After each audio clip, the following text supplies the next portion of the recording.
Hey,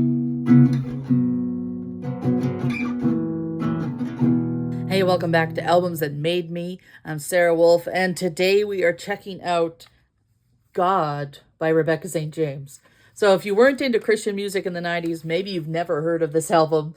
Maybe you've heard of Rebecca St. James. There was a movie that her brothers produced called Unsung Hero about their family and then what they were going through and how they saw God at work when they came to the States and kind of Rebecca was starting her career.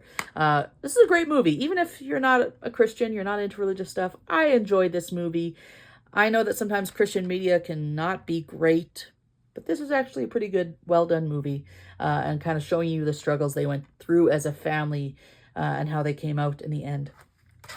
But Rebecca St. James's album God, this was my first official real concert when she was touring with this. I remember going to Calvary Temple to see this show. I remember her coming out and playing the harmonica because that's the opening of one of the tracks on this album.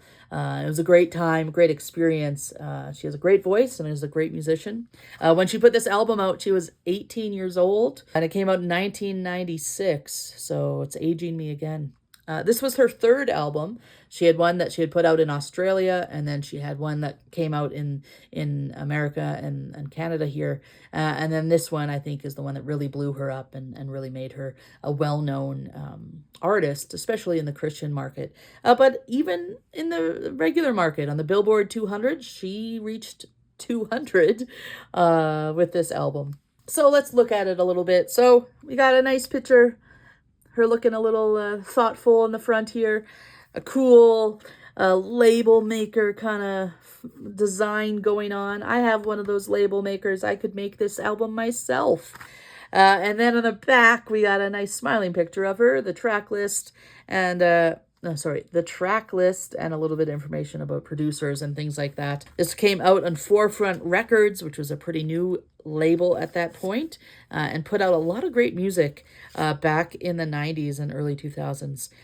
So her album, the CD looks like this. It's kind of continuing this theme of kind of scratched up, rustic, and with those label maker kind of labels going on. And then we'll check out her liner notes. So I'm going to say they probably have the lyrics. Oh, yeah, there's the lyrics. So we got the lyrics for her songs. And something I liked and I remember about her album is that she put notes on each of the songs and kind of why she wrote it, where it came from, maybe even if it came from a verse or a theme in the Bible. She talked about that. And then she has a nice little blurb here and a thank you and a note to everybody. You know what? I don't think I see a website. Oh, no, you can find Rebecca on the internet. The homepage address is rsjames.com. That could still be her website. I'm not sure. I know she's made music in the more recent years, though she has more focused on her family and writing, and she wrote a book with her husband recently. If we look at her songs here, the track list, I remember and enjoying all these tracks. I think I still do. I've listened to this album recently. So we have God as her first track. Then You're the Voice, which is a cover song. I didn't know that as a teenager. I learned later on in life that that's someone else's song and that she just covered it for this album.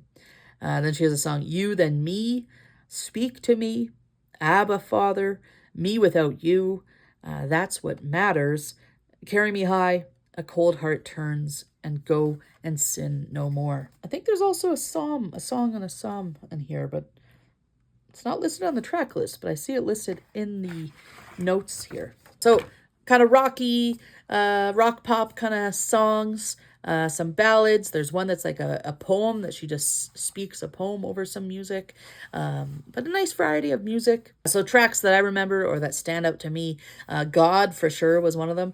That was the big hit of this album, the main title track. But I remember that it was on like the Wow Hits CDs. I don't know if you remember that as a young person, but they also released Wow music videos, and I might actually have that as a DVD. No, maybe it was a VHS, so I don't think I have it anymore. But it was a pretty big hit, all about who God is and explaining those things. That's something I've noticed with especially the albums of mine, the Christian music I had as a teenager.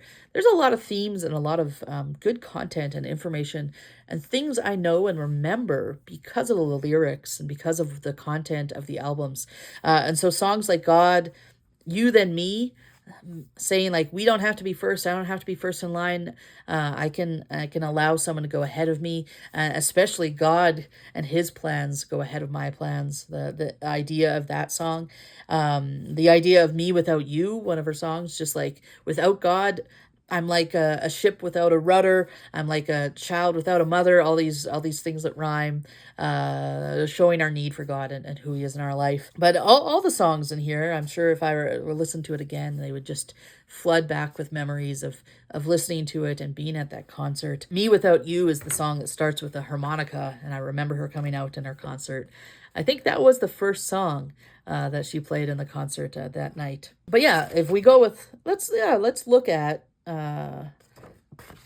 Me Without You. So she writes about this song. She gives a verse of John 15:5, and then she says, singing, traveling, recording, and songwriting, especially at my age, is a continual challenge and trust experience for me.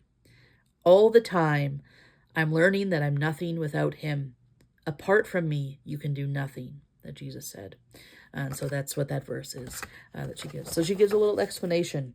So on the song You Then Me, she writes, Mark 9:35, I believe that one of the biggest challenges in life is overcoming selfishness. I think that's why Jesus stressed over and over to us the importance of serving others. He said, so you want first place? Then take last place. Be the servant of all. Anyways, she writes notes like that, a little bits of some information on where the songs came from on each of the songs there. And then in her thank you, of course, she's thanking God as a Christian, and she thanks her parents and her family and her friends and the record label and all those different things. And she's just happy to be writing songs and singing for people. Rebecca St. James, cool artist. She's written a lot of other albums. She's been in a couple movies, I think. She's written some books. She's married, and her husband was the bass player for Foster the People, and they've written a book together about their own journeys in life and with God and how they met each other and all that stuff. So lots of interesting stuff you can check out, but I suggest checking out God by Rebecca St. James. You can definitely find it on streaming. But hey, if you want to borrow the CD, you just send me a message. Let me know.